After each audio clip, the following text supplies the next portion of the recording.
Welcome to the Slow Living Collective podcast. I'm Amy, wife, mother of two and devoted homemaker. Join me on this journey as we explore the beauty of slow and simple living, where life unfolds at its own unhurried pace. I'll take you through my experiences of slowing down, tending to our allotment plot, finding joy in the little things and making the most of our small home. Together we'll learn to live in harmony with the ever-changing seasons, discovering the magic that lies in embracing the present moment. So let's embark on this enriching adventure towards a more intentional and fulfilling life. Hey everyone, and welcome back to another episode of the Slow Living Collective podcast. I'm Amy and I'm so excited to have you back here. If you're new here, hi. Maybe we've never met before, but I am Amy and I talk about all things slow living, simple living, urban homesteading, homemaking, home educating, and just figuring out how to live a more mindful and intentional life. So if you are not subscribed, do me the greatest favour and hit that subscribe button. I would love to have you here as part of this little online community. And while I'm asking for favours, could you guys do me a big one? Loads of you did this for me last year and I want to keep the momentum going. And that's leave this podcast a rating or a review. Ratings and reviews really help creators like myself and help podcasts just like this one reach more people who are looking for it. And that's one of my biggest goals in 2024 is to get this podcast out there far and wide, find more people who need to hear the content that I'm sharing. So I would love if you could do that, depending on whatever your platform is. I think it's pretty simple. You should be able to rate it and review it quite easily and it would just help me so much. So thank you in advance for doing that. Let's jump into today's episode. Today I want to talk about urban homesteading, but more particularly, is that even the right way of saying it? More particularly? Particularly, I want to talk about starting your journey as an urban homesteader, but also why it is enough to be an urban homesteader. And I want to talk about this because I think there is this massive misconception that everybody wants land, that wants a cow, wants chickens, and it's just not the case. And it's perfectly okay to be satisfied with where you're at and what you've got and be completely satisfied with being an urban homesteader. Now, for the longest time, I really did think that one day we would find some land and we would build our own home on it and we would have this quote unquote dream homestead life. But actually, the more I thought about it, the more that's not what I actually really want. I don't want to live on a farm or own a homestead or have a small holding. It's just not for me. And I want to share with you, if you're in the same place, that if you feel like where you're at and what you're doing is enough for you, there's nothing wrong with that. You don't need chickens. You don't need a cow. There are so many ways that you can be an absolutely cracking urban homesteader and it be enough for you. So I want to dive into that. I want to dive into all about urban homesteading and not feeling imposter syndrome, because that's another one as well, and how to be happy with what you've got. So urban homesteading refers to the practice of self-sufficiency and sustainable living within an urban environment. So we often hear about homesteads or small holdings or farms. You know, people have this expanse of land where they can, I don't know, maybe grow crops, keep animals, and live this very self-sufficient lifestyle. But there is this bigger movement, I wouldn't say bigger movement, but a movement of people that are embracing some of the aspects of homesteading in a more urban environment.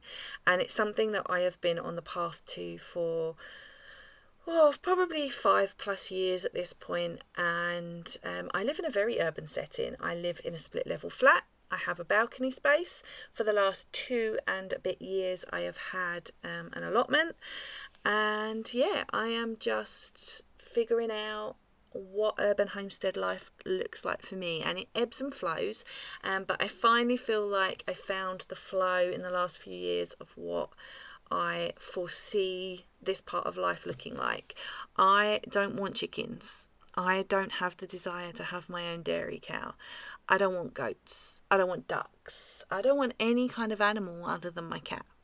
But I don't have to have all of those things to truly be an urban homesteader. I don't want to keep bees. I have a horrendous bee sting allergy.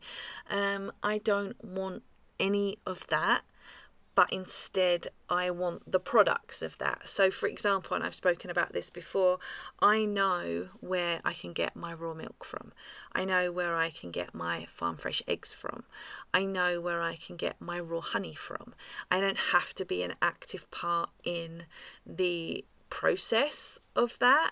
But I can use my local resources and connections to have those things. I don't have to take on the well-being of bees or chickens or a cow to be able to have those things, and you don't either if that's not for you. So urban homesteaders have this focus on, I guess, creating a more self-reliant and eco-friendly lifestyle. So it might incorporate things such as gardening, growing your own crops, composting. You might want to raise small livestock, but you might not. And it's about minimizing reliance on many external sources such as supermarkets and shops, and instead focusing on those local resources where you can just fill in the gaps of the things you don't have. If you don't have a dairy cow but you want raw milk, find a farm in your locality that is a dairy farm that enables you to purchase raw milk. If you want farm fresh eggs and don't want to buy supermarket eggs, find a local farm or a local person that has chickens that is happy to sell you farm fresh eggs. You want raw honey but you don't want to keep bees, or maybe like me you're allergic to bees, then there are plenty of beekeepers all over the place. I was so surprised. We've been buying raw honey for a while, but I was so surprised to find that there is a beekeeper like literally across the road from where I live. So listen, it's everywhere. You just have to do a little bit of work to find those local resources where you can purchase those things. And people will often say like, oh, but if I have chickens, I get my eggs for free. Yeah, don't get your eggs for free. You've got the upkeep of your chickens. So you can just pick your favourite, right? You can pick what works for you. If you want to keep chickens and get quote unquote free eggs from that, then get on with your good self. But don't feel pressured into having to keep chickens if that's not for you, because you feel like it's the homesteader thing to do. I have never had the desire to keep chickens ever, not once.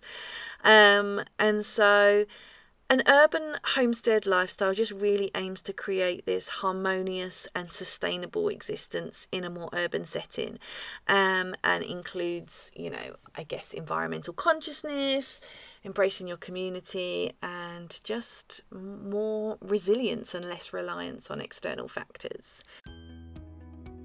Are you looking for a delicious way to live a more sustainable and mindful life? Look no further, because I've got something special just for you. Introducing Riverford Organic, your gateway to fresh organic fruit and vegetable boxes delivered right to your doorstep. When you choose Riverford, you're not just eating organic, you're supporting an ethical business that believes in food that's good for the planet and your well-being. Eating organic means you're savouring food grown with care, free from harmful chemicals and absolutely bursting with flavour. By choosing Riverford, you're supporting a business that is committed to sustainability, is employee owned and passionate about reducing food waste. Embrace the seasons with a rotating variety of fruits and vegetables, fresh, local and in harmony with nature. Riverford has been a game changer for our family, and I think it could be for yours too. There is nothing more exciting for me than grabbing my Riverford box off my doorstep on delivery day. But there's more. As a treat for you guys, you can enjoy a £15 credit towards your second order. Simply sign up at theslowlivingcollective.com/Riverford to claim your credit and start your journey towards healthier, ethical and more seasonal eating. So I guess the best place to start is, what does urban homesteading look like? What might it include, and how does it differ from traditional homesteading? So it might include things like small scale food production. You might want to start growing your own fruit and vegetables or herbs. For me, I have, like I said, I have a balcony and an allotment. I do most of my growing now at the allotment, but for the longest time I solely grew on the balcony. And now I wasn't going to ever be self-sustainable from the balcony, but there was many things that I could do on the balcony. So just because you've only got a small space does not mean that you are limited in terms of what you are doing. It's just you might have less of a large production, let's say. But I use my allotment for growing fruits and vegetables predominantly. I use my balcony now for herbs predominantly. I'm going to do a medicinal herb garden this year up there, but also my balcony is a south facing balcony and it gets hot. So my allotment plot is also gets a lot of sun. It's a very good position, but I've noticed when I've grown peppers, for example, peppers thrive on my balcony. Peppers do not thrive at my allotment, so I'm going to do peppers as well this year on the balcony as well. So yeah, there is so many different options in terms of food production. Now, you might, in an urban homesteading setting, you might want to raise small animals. Common in urban homesteading is chickens, bees, sometimes rabbits. It depends on, what works for you. For me, obviously, I live in a flat. There is going to be no livestock, but also, like I mentioned, I don't want there to be. Also, you might engage in things like being more energy efficient or recycling more. I mean, we all have to recycle to an extent, but you might use things to be more energy efficient, like at the allotment, harvesting rainwater. You might engage in more DIY or sustainable practices, such as crafting, making food from scratch, preserving food, and just reducing your reliance on commercially produced stuff. And as well, it might mean more community, like collaborating with neighbours or more people in the local community to either share resources or share your knowledge, or find out where, you can get your chickens, or you can get your raw milk, or you can get your raw honey and things like that. So urban homesteading is not a new idea, but I think I think for many people, they just haven't heard of it, and people understand the idea of a traditional homestead.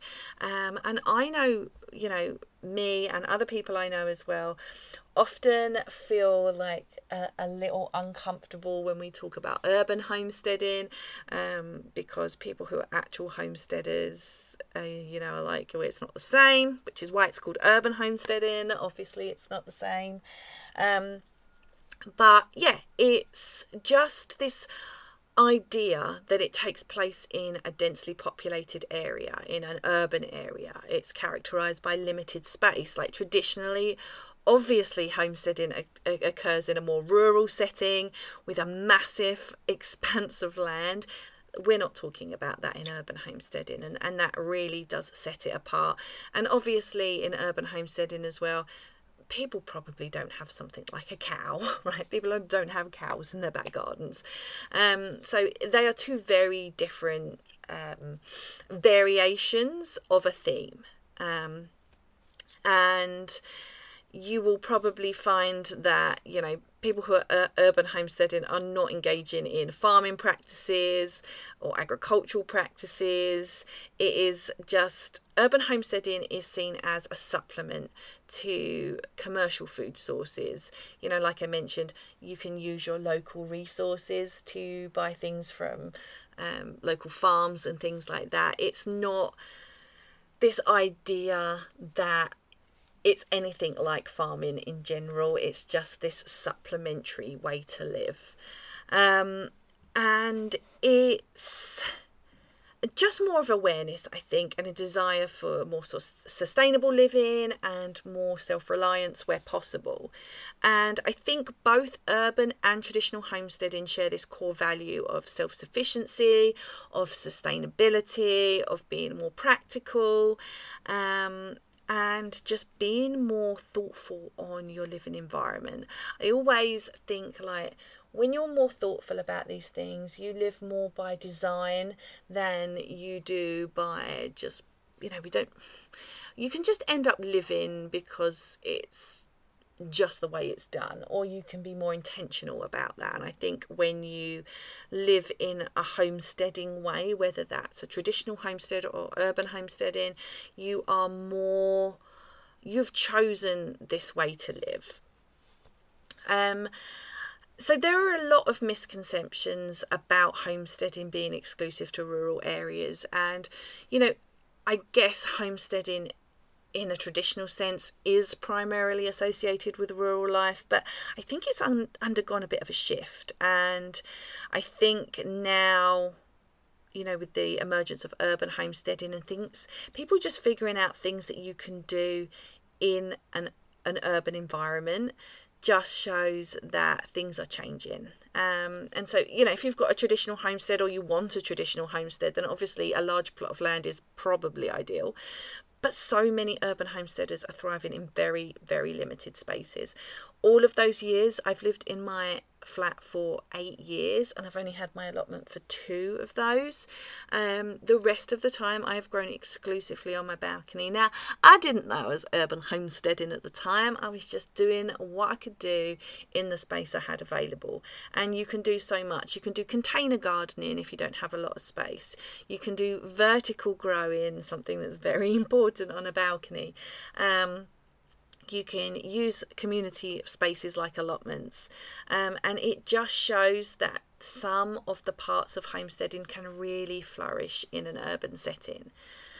So I think another misconception is that you have to have land, or you have to live rurally to be a homesteader. And I think that's a load of rubbish, because while traditional homesteading and urban homesteading are not identical, and they never will be, and I don't think they ever claim to be, whether it's traditional or urban, I think the essence of it really does lie in some of, like the key parts of it: self-sufficiency, sustainability, connection to the land. And I think in urban homesteading, I can't speak on traditional homesteading because I've never done it, but in urban homesteading, I think you can demonstrate that authenticity can just be sort of found in adapting some traditional practices into a more modern living environment. So often I think people get caught in that way, whether that's people who want a homestead in a traditional sense or not. I think people get caught up in this cycle that because they don't currently live with a lot of land, that homesteading is completely incompatible. And I think that urban homesteading is sort of challenging this narrative by integrating so many sustainable practices within small spaces, whether that be flats, apartments, small houses, living on housing estates, or living rurally, a bit more rurally as well. Like, not everybody that lives rurally is living on a farm, and they're just doing what they have with the space they have available. So whether you're living on like a bustling housing estate where it's a lot of concrete and not a lot of greenery, whether you're living in either a small rise or a high rise flat, or apartment block, whether you're living in a place that just has like a patio style garden, or whether you have a small to medium or even a large garden, there are so many ways that urban homesteading is challenging the narrative of what you can do within the limits of that, and it fosters this almost harmonious coexistence between rural inspired living, which lots of people have the dream of, and the dynamics of the urban environments that most of us find ourselves in. So I think when we think about all of that sort of like urban based life that I just said, whether it be apartments or flats or living on like a very bustling housing estate or living in a terraced house, whatever that looks like, I think there is this changing belief system that homesteading is, or urban homesteading is, finding solutions to maximize small spaces. And I love doing that. I love it, because I live in a fairly small home, and I am all about, for like the past 8 years, I've been all about just figuring out how to work best with the small spaces I have available. And urban homesteading is no different. And like when I look back, obviously urban homesteading was like destined in my world. It just took me a while, to make those steps and realize that actually what I was doing had a little bit of a name. And so you can do things like balcony gardening. Some people, that have rooftop access do beekeeping up there. And it just shows that having a lack of space doesn't limit your potential. And I think lots of people get a little bit of imposter syndrome because they think that traditional homesteading is the only legitimate form of homesteading. But when you embrace homesteading principles, in any setting, it is homesteading. Urban homesteading is just a modern adaptation to that, and it aligns with the same core values of sustainability, community engagement, self-reliance, and I think it's an urban homesteader problem. It's not a traditional homesteader problem. It's an urban homesteader problem in that we don't feel like we're enough. Because we're not a traditional homesteader, so we're not doing the same sort of work, and that's fine. That is completely fine. It is something within itself, and it's not to be compared. Different pros, different cons, different lives, just completely not comparable to each other. I also think kind of that people think homesteading is just this all or nothing thing, that you have to go all in and do the thing. You have to go all in, be a traditional homesteader, get a farm, get land, get the cows, get the ducks, get the chickens, get the bees, and just do the thing. You have to, you've got this. I think if you've listened to my episode that I did with Jackie, who explained her experience of having a small holding, but in a different way than we all picture it in our heads, and picture this idea of, that little cottage and baking pies and your chickens running around outside the back door and all of those things. And if you listen to that episode, it was just a couple of episodes ago, you understand that homesteading and small holding and farming in general takes so many different forms, and it's never an all or nothing lifestyle. So Jackie herself, her small holding is not connected to her house, and so you just have to figure out how you can do it for you and what works for you. And I think when it comes to urban homesteading, you quickly realize that you can infuse elements of it into your life. It doesn't have to be everything. And while homesteading, I guess, was confined to a more rural life, it's really just evolved over time into this more inclusive movement. And when you embrace urban homesteading, you can really sort of like just bash those misconceptions out the way. You can certainly live a self-sufficient, sustainable lifestyle where you are connected to the land, and you can thrive doing that anywhere. So I think homesteading, or having a small holding, it is evolving, and I think we are beginning to embrace this more broader understanding of homesteading. And I hope this episode just really helps you figure out, because most of us are not living on acres and acres of land. We are not farming, we are not growing crops on a mass scale, we are not looking after dairy cows or chickens, but you can still infuse urban homesteading into your life without all of those things. And I just really hope that the rest of this episode will help you just realize that what you're doing is enough. You don't have to ever do any more if that's not for you. So urban homesteading obviously has loads of benefits that extend far beyond traditional homesteading practices, and I want to explore the advantages of embracing homesteading in an urban setting and how you can be creative and just resourceful in whatever limited space you have available. So first and foremost, food production in limited spaces. One of the most remarkable aspects of urban homesteading, I think, is just the ability to turn small spaces into these little sources of amazing sustenance.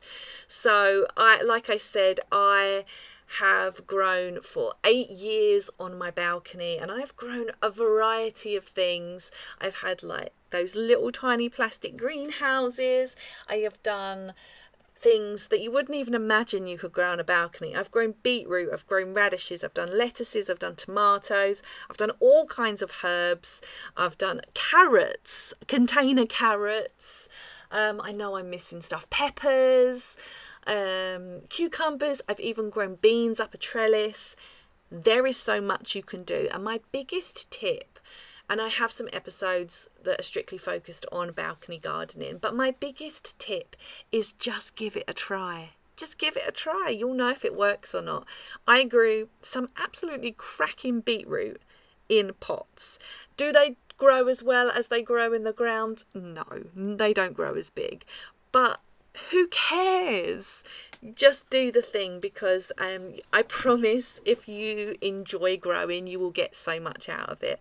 So whether you're in a balcony or a small garden, you can have this container garden. You can do balcony agriculture as much as you are able to.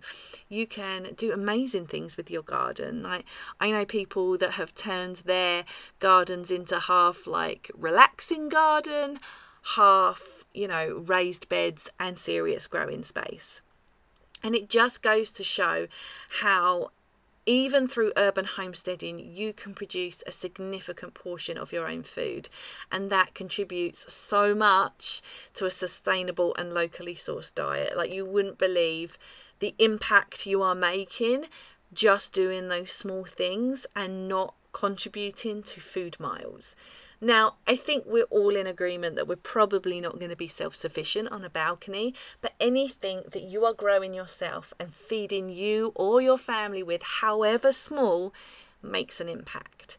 And it reduces that environmental impact overall, because urban homesteading is an eco-conscious choice that does significantly reduce your environmental impact.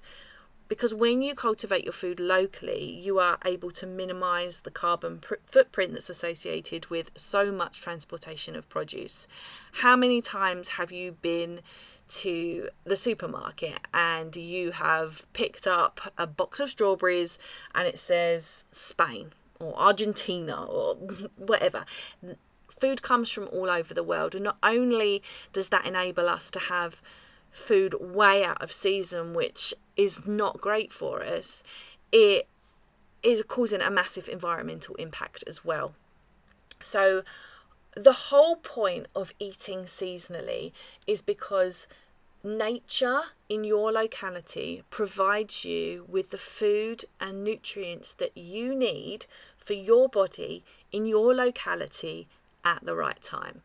There is a reason why here in the summer we have British strawberries, and there is equally a reason why we don't have them in the midst of January. Bananas? No. There is no way on this earth that bananas are growing in the UK. So therefore it's questionable whether seasonally it should really be part of our diet, because we have a very specific makeup based on where we are currently living, and our lives, whether we follow it or not, follows that pattern. It's the reason why in the depth of winter in the UK we we are more restful, we are more tired, we don't have as much energy, we don't have as much daylight.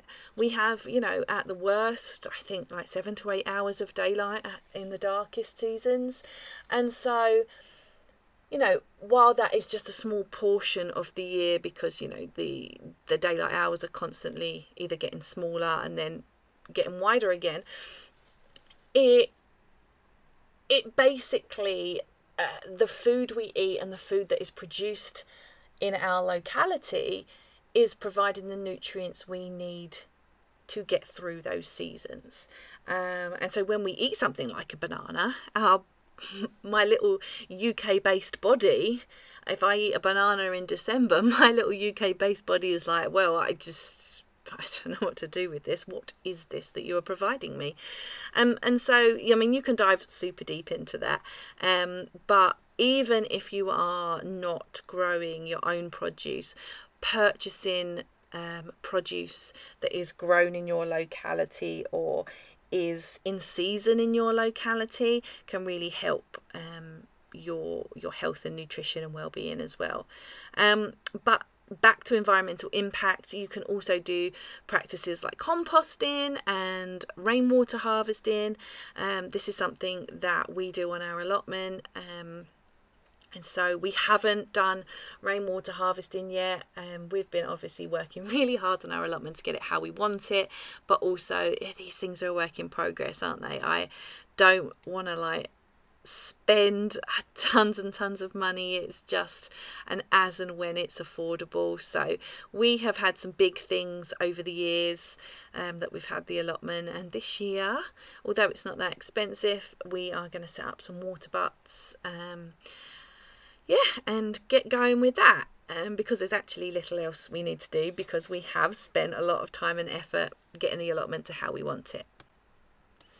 Also, I think there is, within urban homesteading, I think there is this empowerment within individuals to be more self-sufficient within the constraints of their living environments. So it might be having animals on a small scale, it might be producing homemade goods, it might be reducing dependence on things like supermarkets, or finding local resources that work for you, like farms, dairy farms, beekeepers, etc.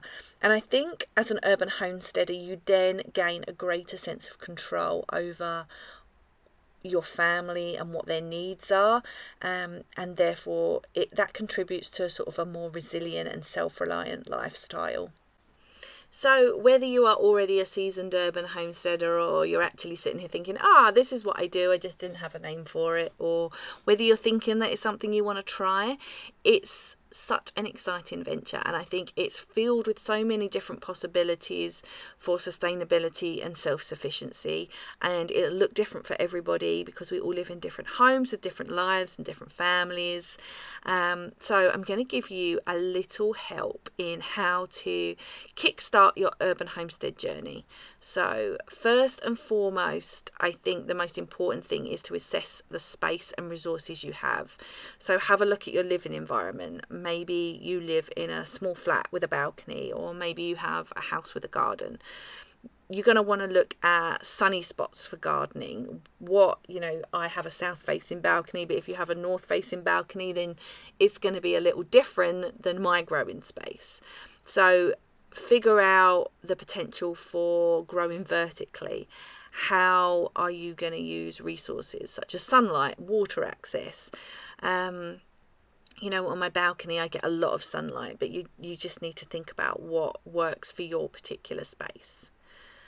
And obviously if you're in an urban setting, you are going to just want to think about what plants are, vegetables and fruit, whatever you want to grow, is going to be suitable in your space. So you might want to select plants that thrive in containers, or do a vertical garden, things like herbs, tomatoes, strawberries, those things that you can put in hanging baskets or pots that cascade down.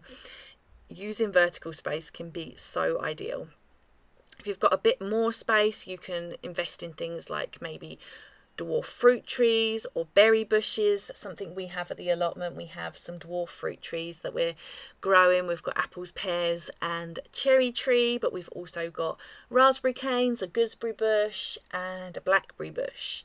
They are excellent choices. If you are looking to have like animals in your garden, you might want to consider things like back garden chickens or rabbits or bees. They are just evaluate what is going to work in the space that you have. And I think my biggest advice would be to just go slow, like do one thing at a time. We always think we've got more space than we really do. So do one thing, see how it works, move on to the next thing. Another thing you can do, maybe you don't even have any growing space. You know, a number of flats don't have growing space. Maybe you don't want to grow. If you do want to grow and you would like space but you don't currently have it, you can check options for allotments and community gardens near you. A lot of them have like quite long wait lists. So my advice would be to join the list, and you know, if something comes up and you're actually not ready to take it, you can ask to be put back onto the list. But I think the chances are it would take a while to come up. We were very lucky in our area. It took only 1 year. I know that's not common. And I've heard of, you know, areas that have sort of an up to 10-year wait, which is crazy. So if it is something you're thinking about, get on that list sooner rather than later. Another thing I think is an important part of urban homesteading is sustainability, because I think sustainable practices are the real foundation of urban homesteading. So you can start integrating things like sustainability into your routine, just by implementing really small changes. Maybe it might be composting kitchen scraps or using more eco-friendly products, or maybe you might think about reducing energy consumption. There's small acts that are really simple and yet really impactful. And so that is a great way to start embracing sustainability in your urban homesteading life. And I think a really good point is trying to establish realistic goals for your urban homestead. So you might want to do everything all at once, but it's better to begin with really manageable tasks and just gradually expand as you gain more experience. Nobody is perfect at sourdough on the first try, and if you listen to my episode last year that I did with Becky, we talk about, you know, like the beauty of sourdough. It's like the epitome, isn't it, of homesteading influencers on Instagram doing sourdough. Now listen, I love to dabble with a bit of sourdough, but it's not the be all and end all. You don't have to be able to bake perfect sourdough to be an urban homesteader or even a traditional homesteader. So baking your own bread is great. It doesn't have to be sourdough if that's too much for you. Just prioritize what works based on your interests and the available resources you have. So it might be starting by growing your really small own herb garden, or starting to compost kitchen waste. But when you set really achievable goals, you are better able to firstly enjoy the experience, because that's the most important thing here. Enjoy it, but also find success in what you're doing. And so when you're at the point that you're at now, maybe embarking on this urban homestead journey, the most important thing is just taking the first step. Assess your space, choose what works for you, incorporate sustainability into your routine, and just start laying the groundwork, because every small step you make just really contributes to your urban homestead experience. And you know, ultimately we want to create this lifestyle that really brings joy and fulfillment and that connection to the environment. Because urban homesteading goes beyond just the practical aspects. It nurtures this real sense of sort of fulfillment, I guess, and satisfaction as well in your life. Because when you're cultivating your own food, caring for your plants, maybe caring for animals, and just actively contributing to this sustainable lifestyle that you've created, it does bring you such a unique joy. I know for me there's this such profound satisfaction in knowing where my food comes from starting these little tiny seeds off in the early spring to, you know, helping them thrive, planting them out, panicking that there's going to be a late frost and it's going to kill them all, hardening them off, growing them, watering them, nurturing them through their hot summer, hopefully, and then taking them all the way to harvest. There is such a joy in that, and in eating meals with food that I have cultivated myself is so rewarding.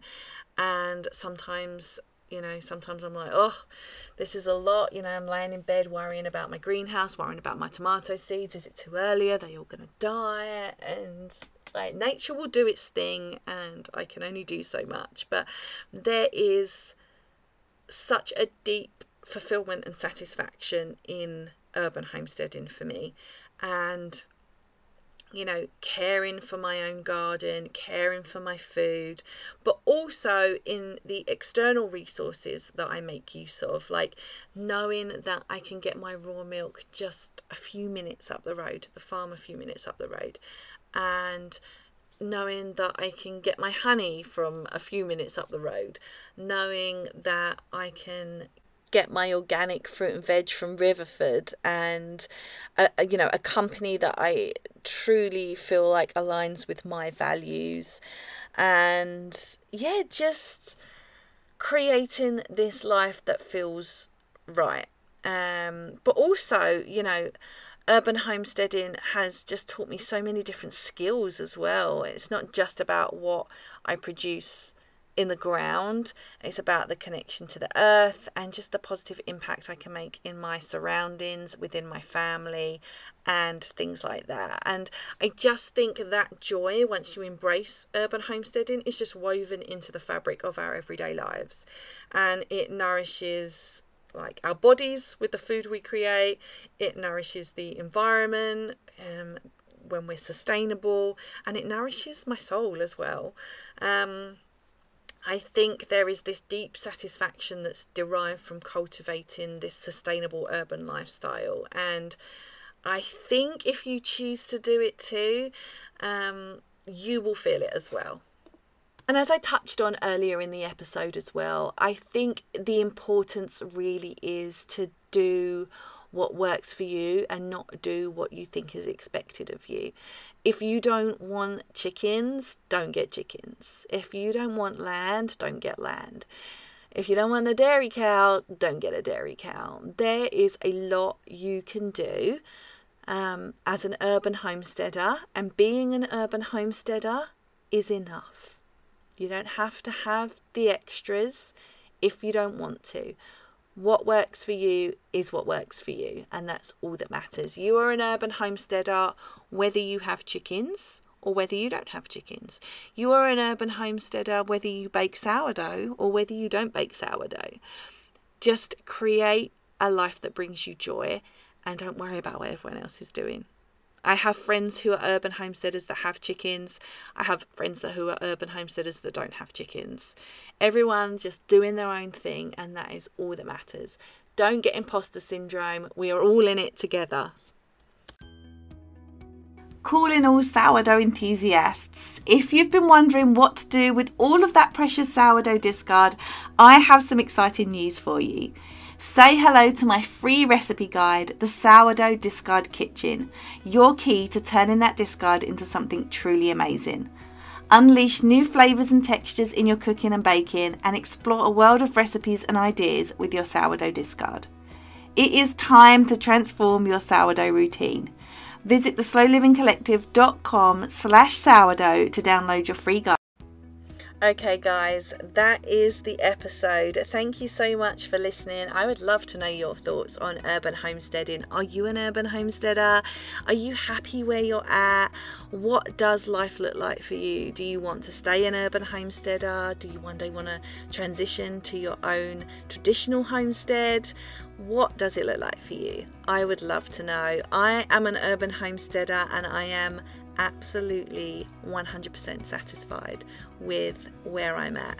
One day, I don't know when, we will move from our flat to a house, but other than that, I don't see anything really changing. For now, I am excited about another season growing on my balcony, another season growing on the allotment. I plan to do more but less, so I have some plans and we'll see where we end up. I'm looking forward to documenting it both here and over on Instagram. Speaking of Instagram, you can follow me there at The Slow Living Collective, and you can follow this podcast at The Slow Living Collective Pod. You can follow the website, which is theslowlivingcollective.com, and you can also check out my membership, which is theslowlivingcollective.substack.com, where there are free and paid membership options. My membership is all about learning how to embrace a slow, simple, more intentional life in 2024. So I would love to see you over there. Thank you again so much for listening to today's episode, and I will see you in the next one.